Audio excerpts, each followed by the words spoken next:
let me introduce the panel. To my right, Bill Schmieder of Raytheon, a regular visitor to Wroclaw Global Forum, and actually a half-resident of Poland, shall I say, because of the campaign Raytheon is staging in Poland for air missile defense and other defense systems.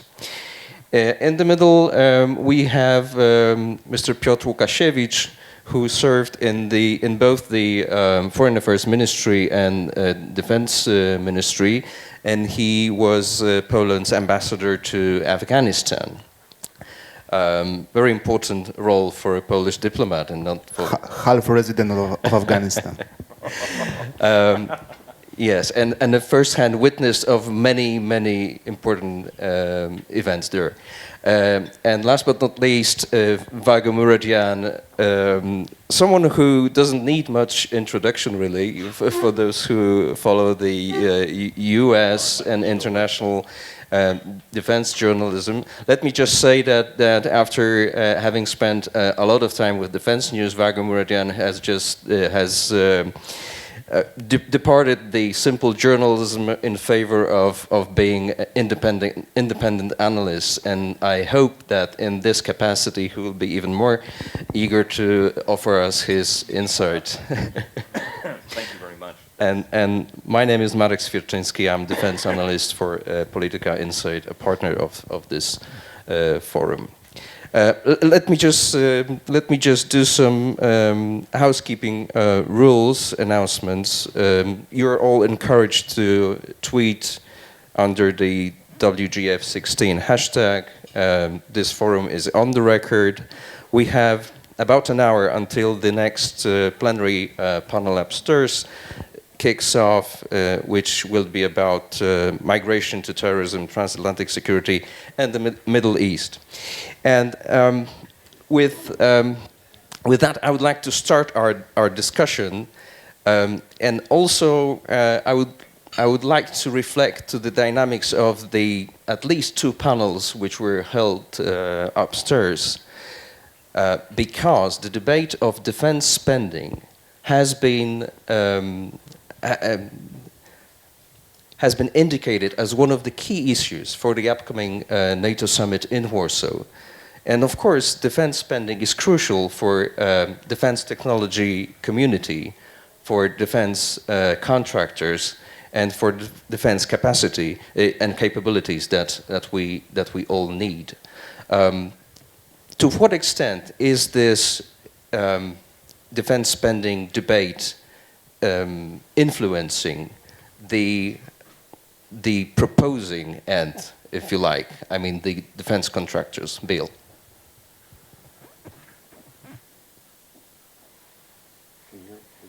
You have to push the button over. Yeah.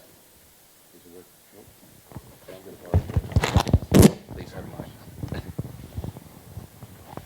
Well, from a very parochial viewpoint, we moved our European headquarters from Brussels to Warsaw a short time ago for the purpose of addressing what we believed was an emerging requirement for additional spending by the Central and Eastern European countries of NATO. And with the announcement recently by the NATO Secretary General just last Friday, I believe, that they were going to put more troops in Poland. And given what Putin threatened over the past weekend to both Poland and Romania as a result of basing missile capability in both countries, you have to ask yourself where this might be going. And NATO putting additional assets will require NATO to also defend those assets. And so from the Raytheon's perspective, we realize that in order to defend those assets, especially during the first 30 minutes of any conflict, when you are protecting territory and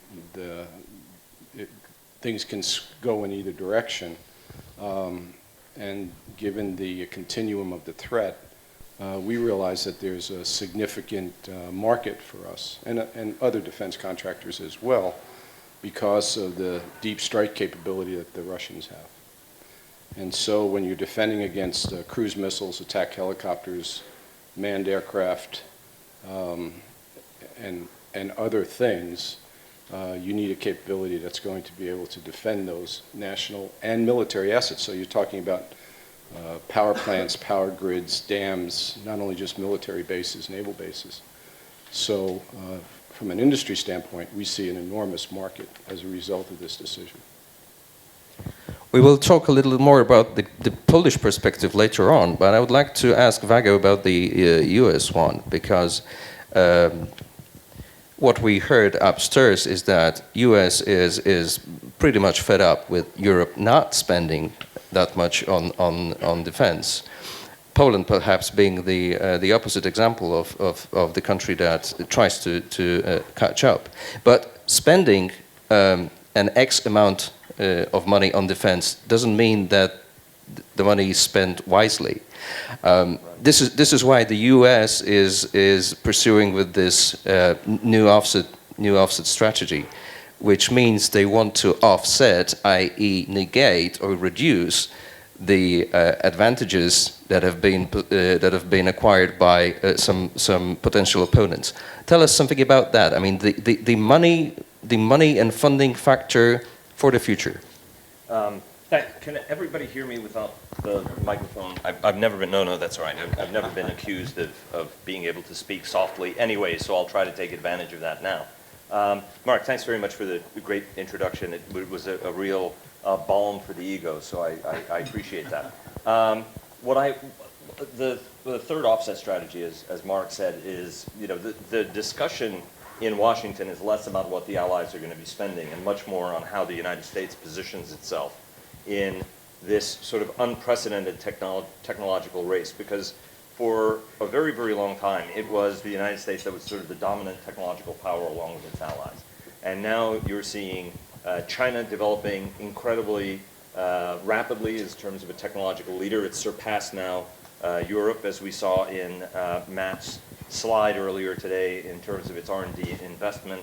And if you look at it, the offset strategy seeks not only to offset the gains by potential enemies, Russia, North Korea, Iran, ISIS, even to that. If you look at cyber is a great leveler.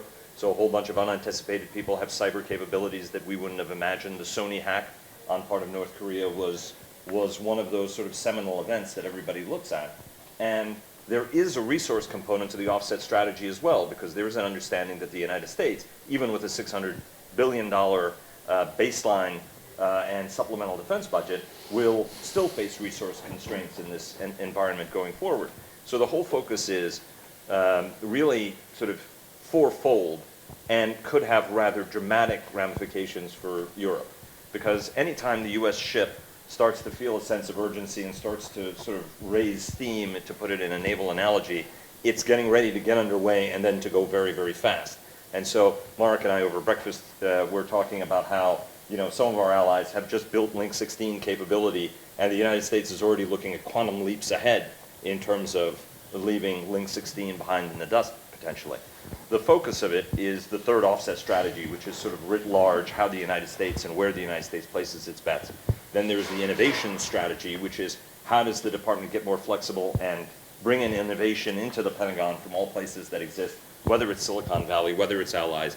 Bob Work, I think, the Deputy Defense Secretary, has done a tremendous job trying to engage at a very senior level with our closest allies to get everybody sort of on the same sheet of music.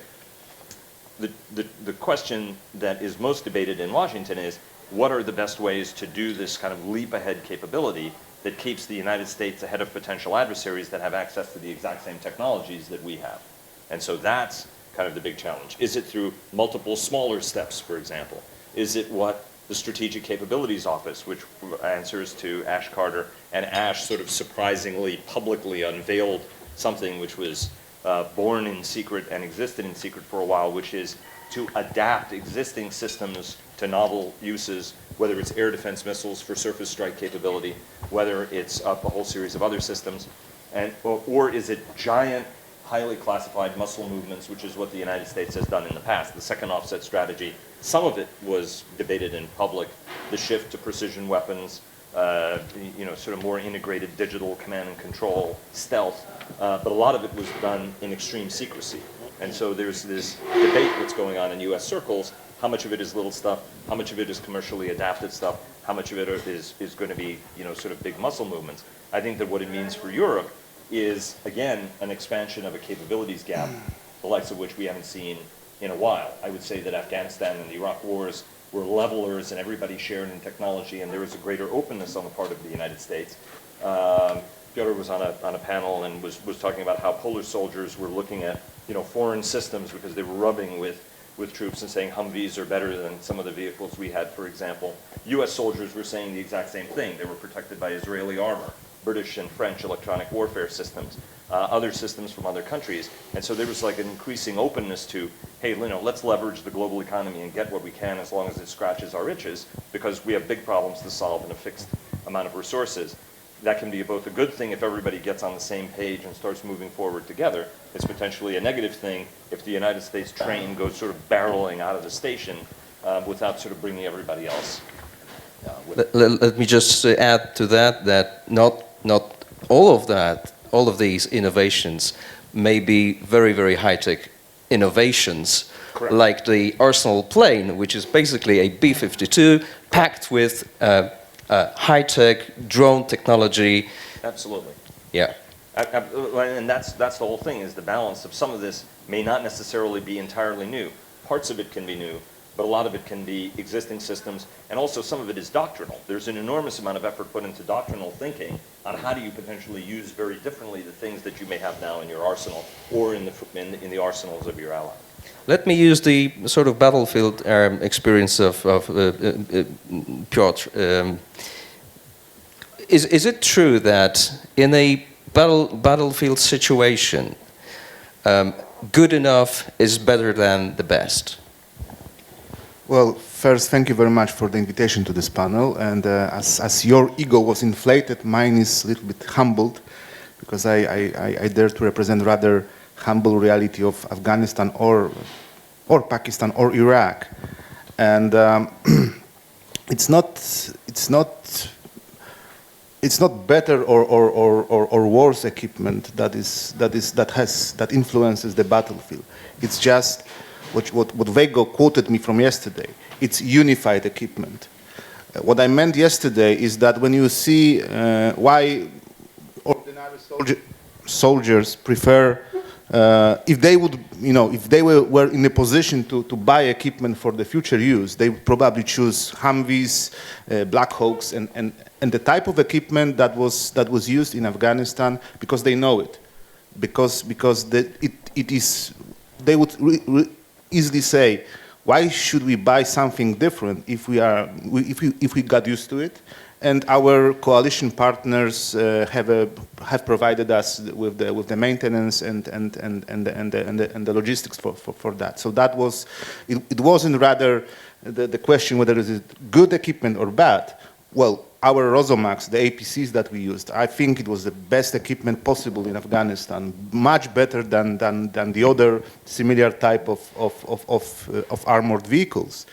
But what we experienced over first years of our deployment in Afghanistan, that we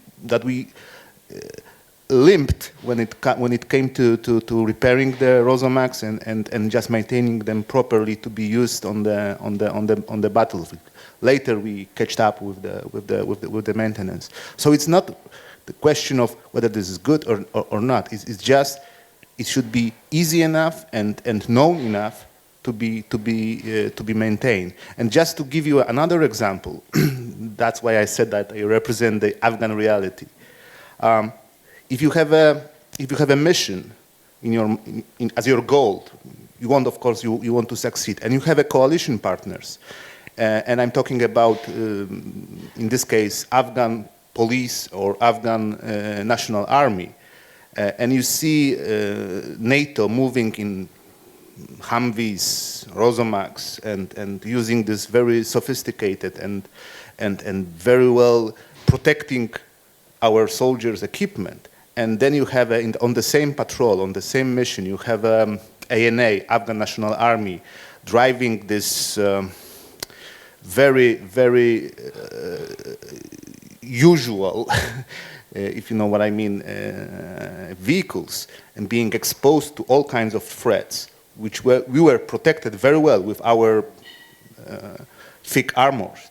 So, and we are supposed to do the mission together, and we are supposed to achieve the goals together. So then you see that you have a real problem with your, let's say, right hand or left hand doing the same mission. They are just afraid of doing that. So this is the problem of unification rather than having, you know, superior or very, very bad, very, very mediocre equipment. So the logistics layer of the battlefield is as much important as as the strike capability. My question to Bill Schmieder in that context will be, you're one of the most widely distributed systems in terms of air and missile defense, the Patriot system. But still there are countries, like for instance Germany, who are trying to find some other solutions to their capability needs and capability of threat assessments.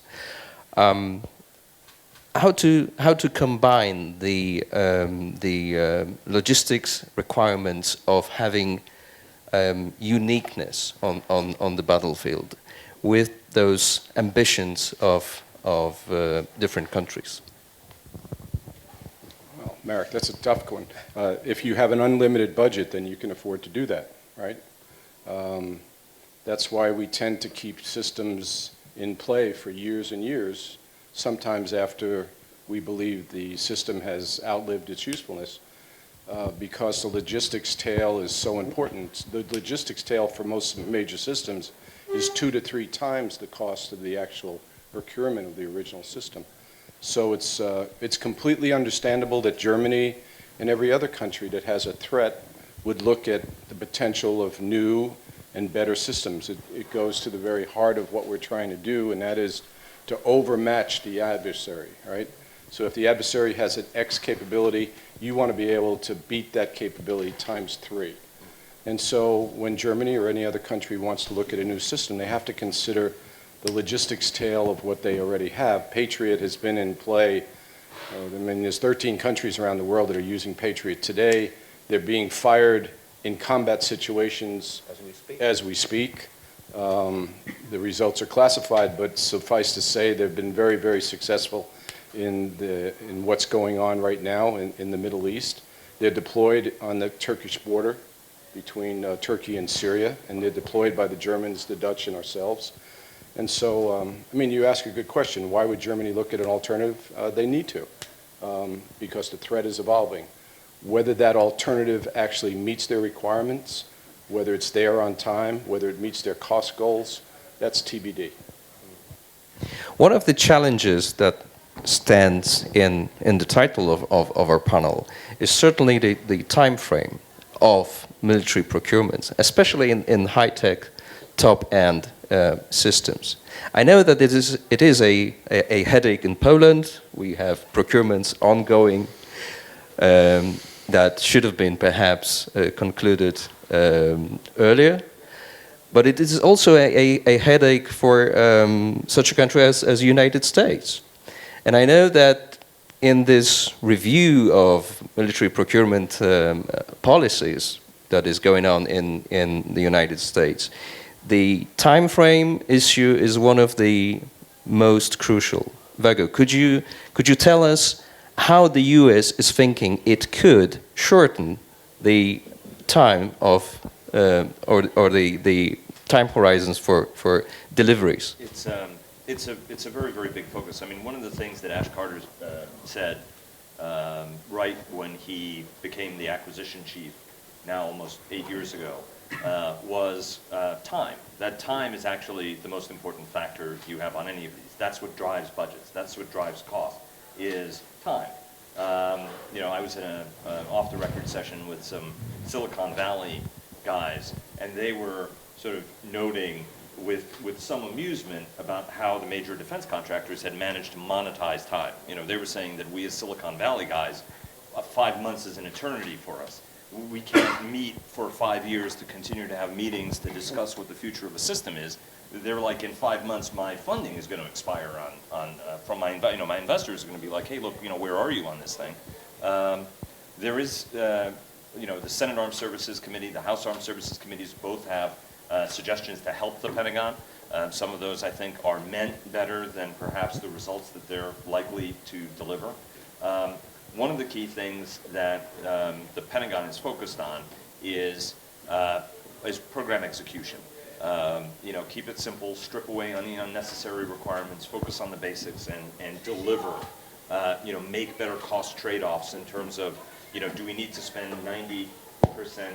I only wish I knew what the heated discussion in the kitchen was really about, and I hope everything works out well for us all this evening in terms of dinner. I thought I'd get a bigger sort of laugh line out of that, but alas, not really. Where was I? So the whole thing is about sort of reducing costs. How do we reduce requirements? How do we not spend 90% for 10% gain, but sometimes say, you know what, that is, whatever maybe 45%, or to take a much more, if I can say, an Israeli approach. The Israelis tend to be remarkably good at saying, okay, this is X% better than whatever it is we have. Let's cut our costs. Let's just get to this capability, and in the future we will get to a higher capability. In our case, we tend to look at something as, oh my God, this thing is the last 50 years. We have to think about every eventuality before we put it in production, because it's going to exist forever.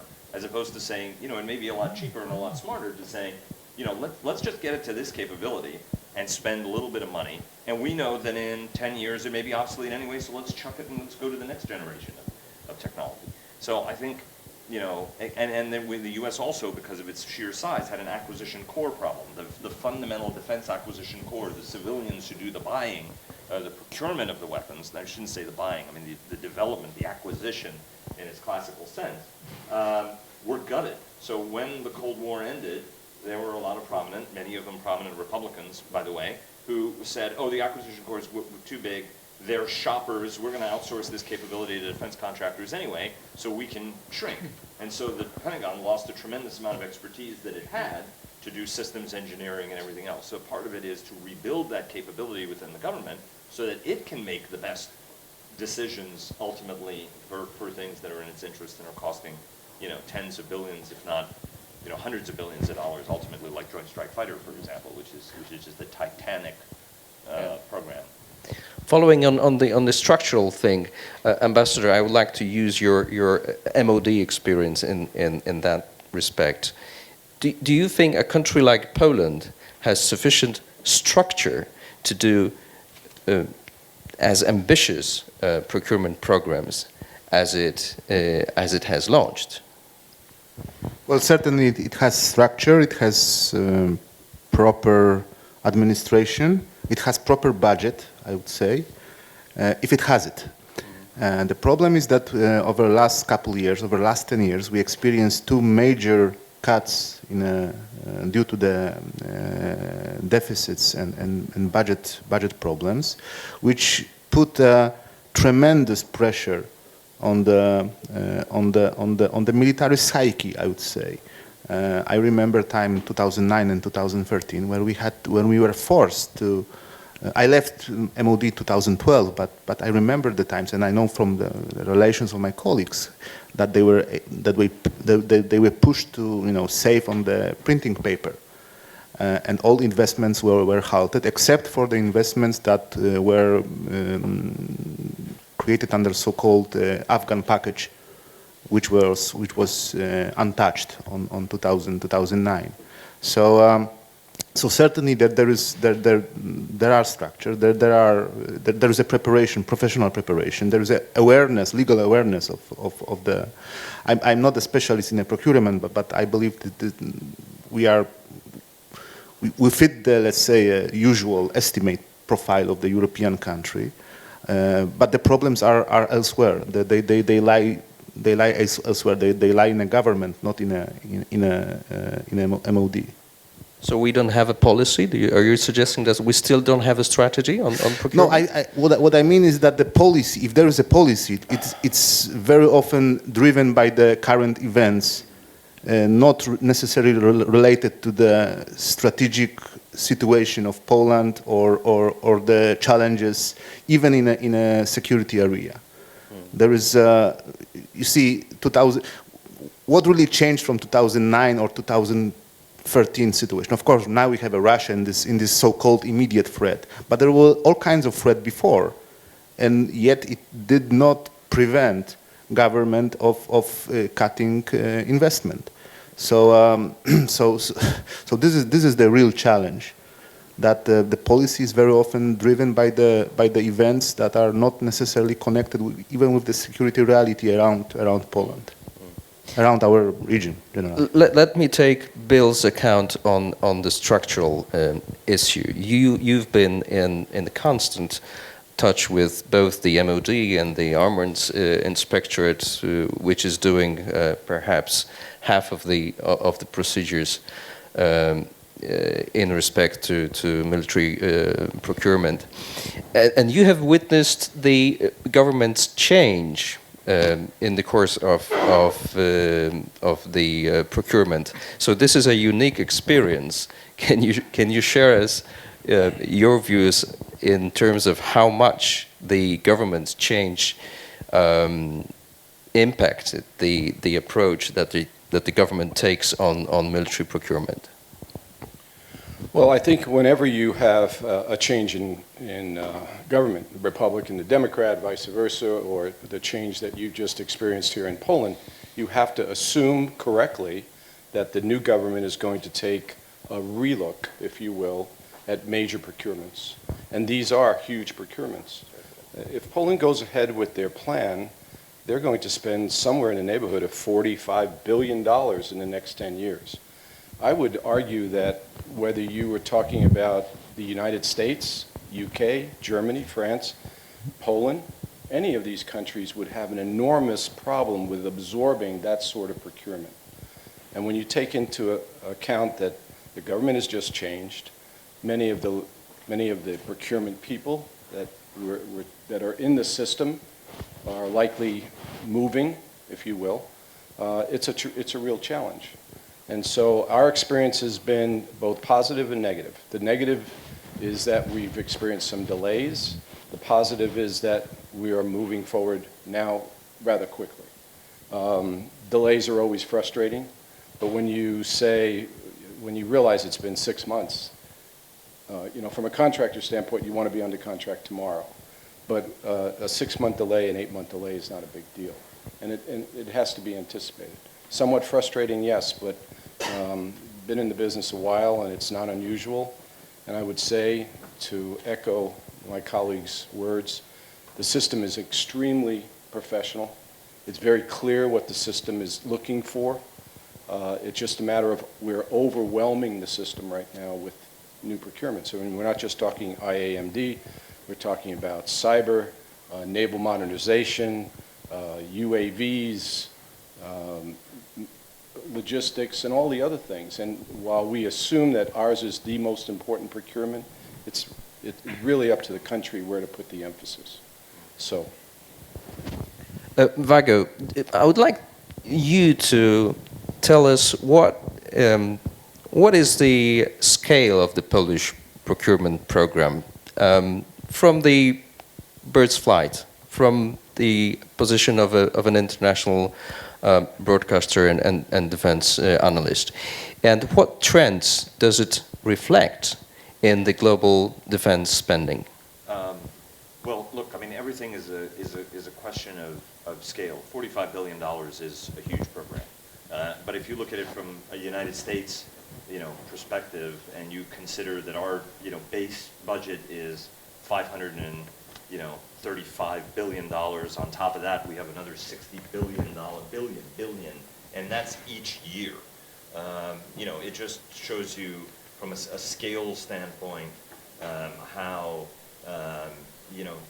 even something that is big at this level is regarded as, if you look at a Raytheon on an annual basis, you're pretty close to that number as it is on an annualized basis as one of the world's leading defense contractors.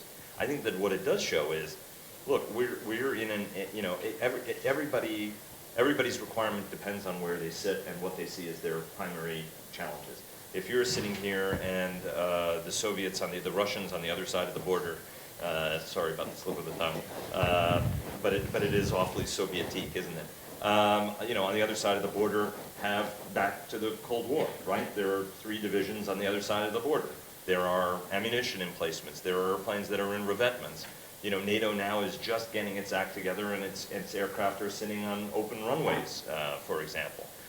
All of this stuff stresses the living daylights out of, U.S. planners who look at this and say, if I'm Vlad the Impaler on the other side of the border, and he doesn't know what presidency, will be at a wild card Trump or a Hillary Clinton who's seen as is likely to be tougher than Obama was, do you want to take, a gamble in the last few months of the year, particularly after the Warsaw Summit contrived something, whether it's in Moldova or whether it's anywhere else or whether it's Azerbaijan, wherever it is, in order to be able to tweak everybody's noses, especially if there's a Brexit or something else that further compounds his narrative that Europe is bankrupt and their institutions are bankrupt, and see EU's falling apart and NATO is impotent.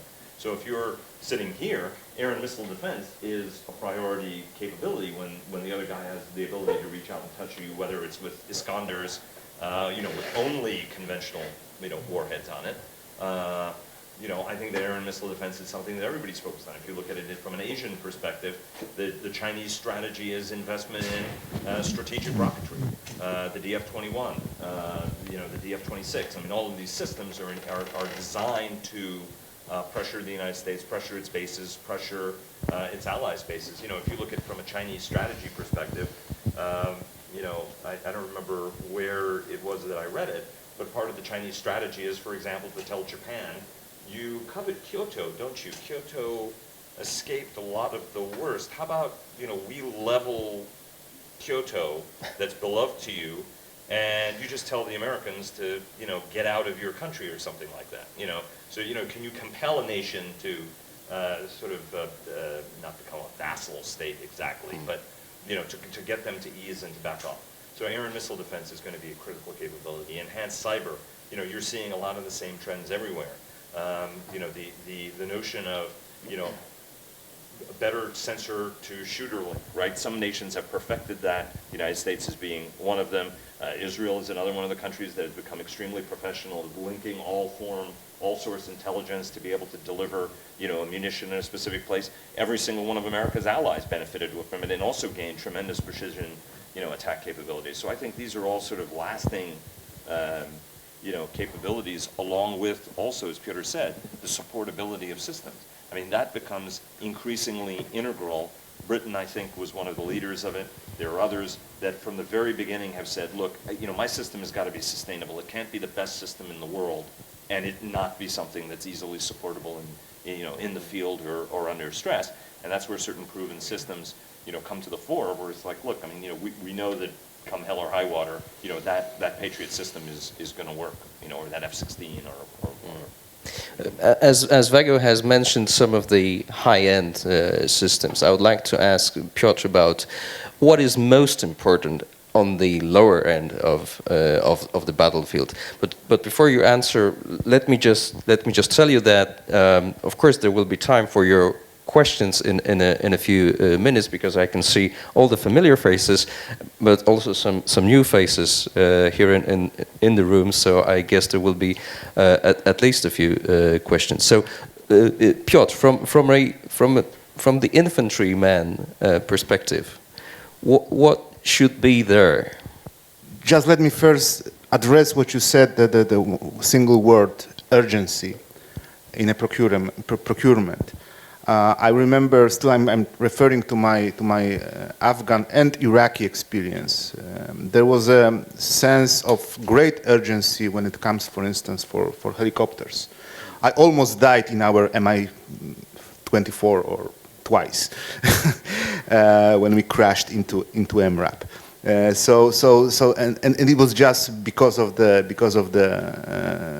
very old technology and not the pilot mistake, but rather the technology was really old and not working well in the conditions of Afghanistan.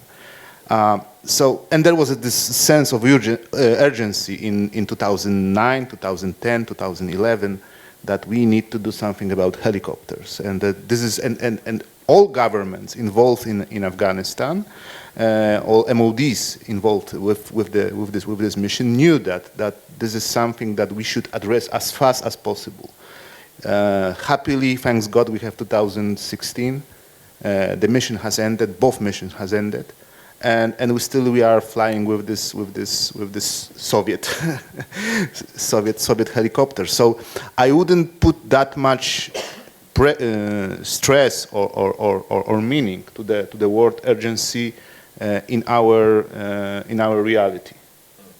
And I know it sounds not very encouraging, but as I said before, there is a certain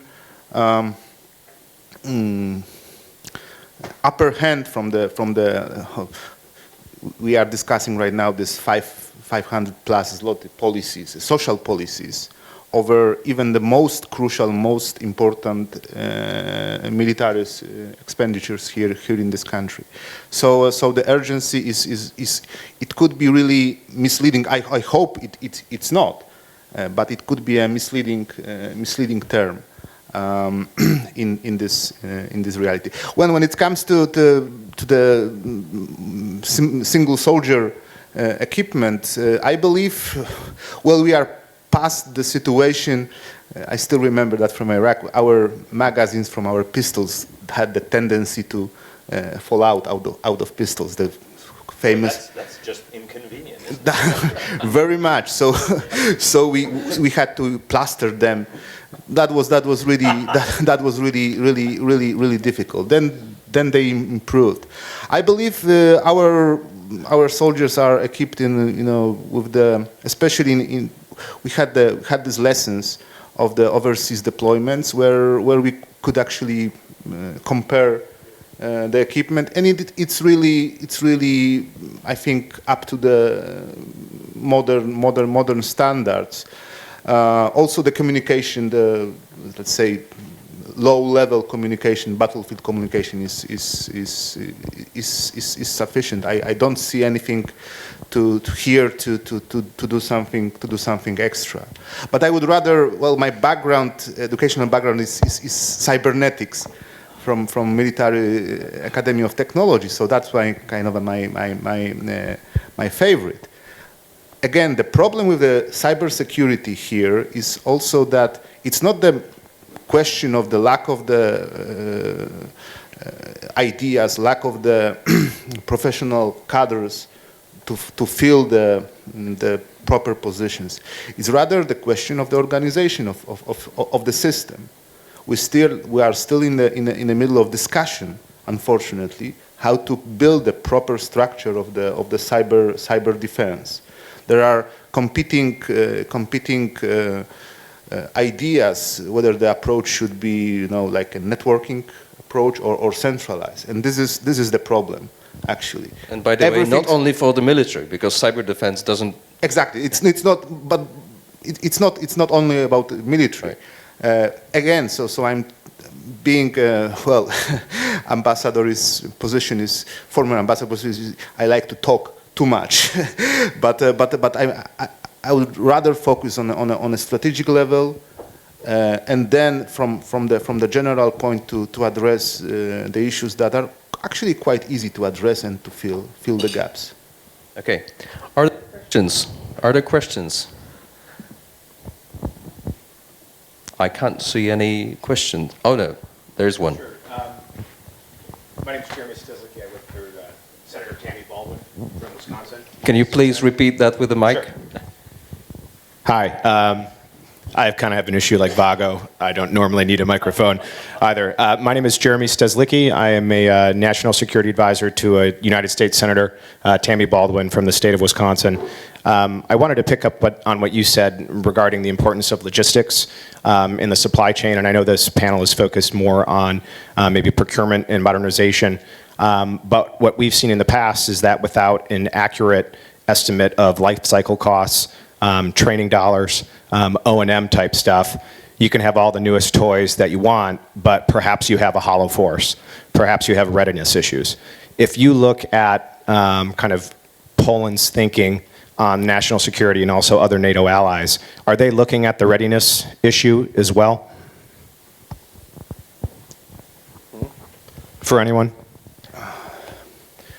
Readiness, I mean, are we ready to deploy our forces properly? And this Properly trained. Well, they are properly, absolutely, absolutely. Although, well, it's always a question of the, it's Polish national psyche. Sorry. In the lesson from history is that should the occasion arises, our allies come to our help. I mean, it comes from the history. So we just discussed that with Marek during the previous panel, whether there is a faith in Polish military and about the trust that NATO is really a alliance that come to our assistance, to our help, and I believe it is. I believe there are two-way thinking that the more prominent, more important one is the relation with forged in a battlefield actually with the U.S. forces, and when you ask an officer or an ordinary soldier who is our ally, so his first response would be US and then NATO, but it's just a really small difference, and I believe there is a great deal of trust when it comes to the well, brotherhood in arms, and from that sense, from that feeling, it comes also the normal patriotic dedication to fulfill your job as a soldier, your service to the country. I don't think there are any problems or questions with the readiness to deploy or to do your job. No, absolutely not. But militaries everywhere have become more expensive, right? I mean, in the United States, that's a fundamental thing. Internal DoD costs are growing faster than whatever its projected budget increases are going to be, right? So that always has the shell game or the challenge, depending on how you want to look at it, on how you're balancing, your modernization expenses, your personnel expenses, and all the training that goes along with it. Everybody is wrestling with that. I mean, France, agreed to increase the size of its military, but after the Charlie Hebdo and the attacks that we saw last year, there's a mobilization of troops that's costing a lot of money. It's interfering with training and rotation schedules. Senior French officers have told me it's a bit of a challenge because I've got these guys that are, have to be present on the streets and do a whole bunch of things for the security of the nation, but that also has a knock-on issue. Just a few years ago, the French Air Force was looking at a tiered readiness structure to be able to stretch out, its dollars and accept certain readiness gaps in places.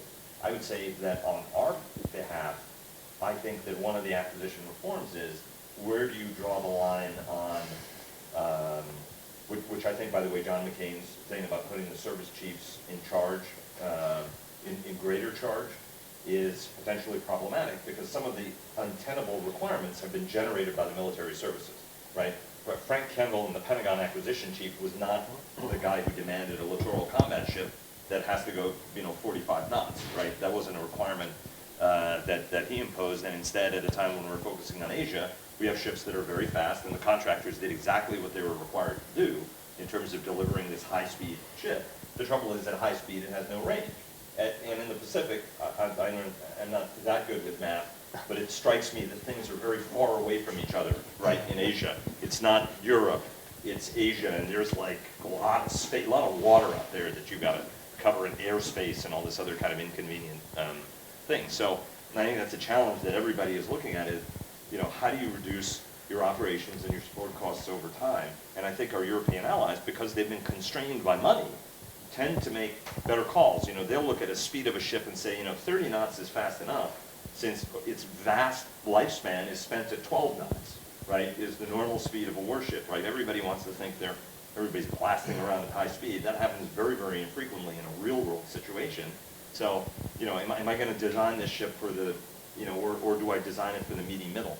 Even in the United States, you're now starting to hear that debate of, you know, do we need everything at the nth degree of capability when you only have a handful of them available? If I dial that back, I can have a lot more things that maybe don't cost me as much money, you know, over the long term. So we have rich man problems that we're struggling with that I think that a lot of our allies don't, and we could learn from them. Yeah, what's funny? If I may add something, because I just settled after your question, and I try to answer it in a different way. I mean, you kind of surprised me whether our soldiers are ready to defend our own territory. It didn't imply that. But there is other angle to also very important to look at this issue. The past experiences, last 15 years of our military was the overseas deployment. And to answer your question more properly, I mean, there is a great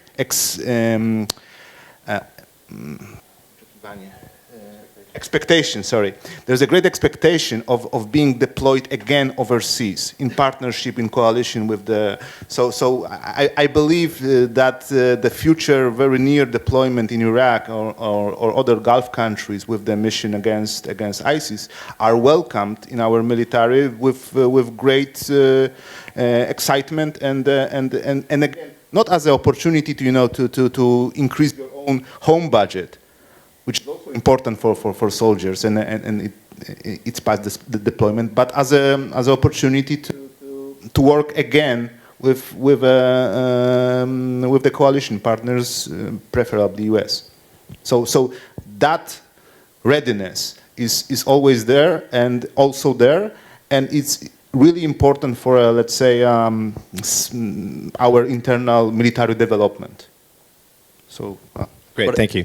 I guess also an important part of your question, and not addressed yet, was the operational and maintenance costs. And let me direct that to Bill Schmieder. How has it changed over the years? I mean, the approach from the end user and the offer of the supplier. How much emphasis, how much attention is put on the operation maintenance costs? It's a loaded question because it depends on the country. Some countries have very limited budget, and so they want to go for the optics of delivering an F-16 squadron that may not have sustainability past the first couple of sorties, right? I will tell you from what we have seen in Poland, this is going to be an FMS contract for Patriot, so it's a government to government. We've helped them develop the LOA that will be sent forward to the US government, and they are on top of it. If anything, they're more conservative in terms of their desire to be sustainable. They realize that if the balloon goes up here, there'll be some period of time before that they're going to have to operate independently until other forces can be moved into the area, and so they're ready, and they didn't skimp. And so, to answer your question, and it's a great one, in this case, they've thought ahead to what they're going to need. And they're prepared. They're prepared. That's not the case everywhere. Sir. We have almost run out of time, but of course, Mr. Ogrodziński. Cooperation with industry. You have experience with various countries. Could you assess to what extent cooperating with Polish defense industry, which seems to me is very ambitious, tends to use as much money for the procurement here in this country, is a problem comparing to other countries? In other words, to make it more explicit, sometimes over-ambitious industry causes delay in projects, and sometimes in this country there is this tendency of believing that real patriotism is supporting Polish defense industry and not necessarily Polish army, which of course I not quite agree. Another loaded question. It's a great question, and we could spend quite a bit of time on it. It's my experience that procurement decisions are made from a military standpoint, based on the requirement and the threat, and from a political standpoint, how much can they afford? Can they sell it to the population? Does it make economic sense? Because you're taking national assets for defense that might otherwise be spent on social programs. So there's one dynamic. The reality in today's market is that you cannot sell into any country without addressing the industrial dimension. And Poland has exceptional capability in some areas. And they want to grow those areas, and they also want to get into areas that maybe they're not world-class today, but they want to be world-class in the near future, the very near future. And so they need a Lockheed Martin, or they need a Northrop, or they need a Thales, or they need an Airbus, or they need a Raytheon to team with them as joint partnership, if you will, to address that, move them up the learning curve, if you will, from an industrial standpoint. We've committed to 50% work share. So PGZ, which is, for those of you in the room who aren't familiar with it, the conglomerate that makes up Polish industry that belongs to the government, they've got 50% work share of Patriot. We're in fact, today, we have signed 8 contracts with Polish industry, both private and public, they are manufacturing Patriot pieces today, and they're also developing some on their own, right? So we're partners, and that exchange goes beyond that because we've made them part of the global supply chain for Raytheon. So the optics are good, and the reality is good because we find that Polish industry has become a real partner for us, and we're looking forward to having them make us cost competitive, more cost competitive globally. So it's a very positive story on both directions. Since I've seen the 0 minute mark, let me just take one very brief question from the gentleman over there. Thank you guys for putting this this panel together. It's been very informative. My name is Brian Greer. I work for Senator Schumer from New York.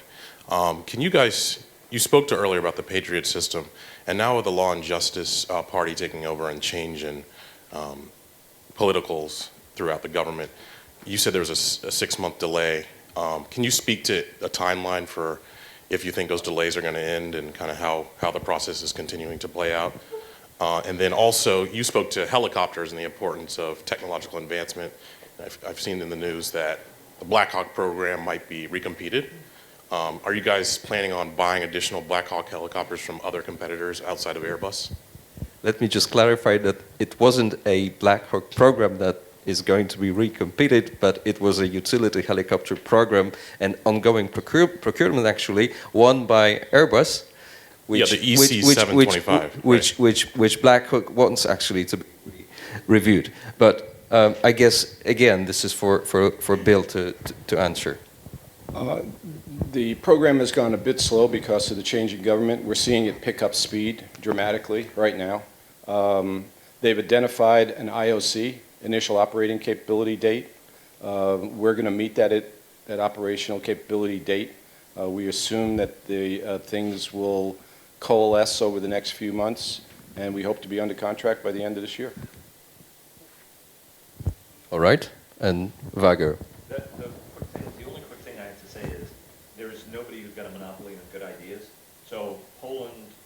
any other ally. I mean, Washington's message to everybody, if I can act as a brief agent, you know, in my gap in my journalistic career before I, you know, probably go back into the belly of journalism is, you know, if you've got a good idea, get out there and pitch it and have your service chief of staff or somebody else talk to their counterparts in the United States, because nobody has a monopoly on good ideas, ultimately. And innovation can come from anywhere. There's also this view that innovation only comes from Silicon Valley or something like that. The big defense contractors are highly innovative in terms of how they solve problems, and executing them at scale is something that the big contractors are necessary. So the Silicon Valley guys, or the Poland's equivalent, you know, the Wroclaw Valley guys who come up with something really, really brilliant, because this is a kind of an interesting business and tech place as well. You know, hey, you know, partner with somebody in order to bring that technology and capability forward, because I think that in this age where the threats are multiple but the budgets are limited, and everybody wants the best idea they can wrap their hands around. And let me have just one final question to Vago, and forgive me for being personal. Have you ever reported on any Polish defense product?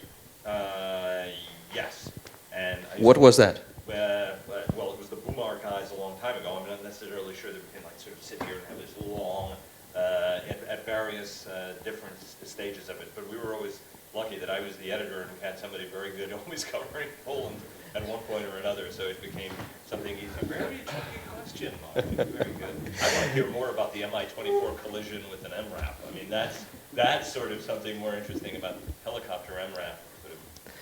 Next time, or on the fringes of the conference. Thank you very much, guys. Thank you. For sharing your thoughts. Thank you for a modest but very kind presence. Goodbye.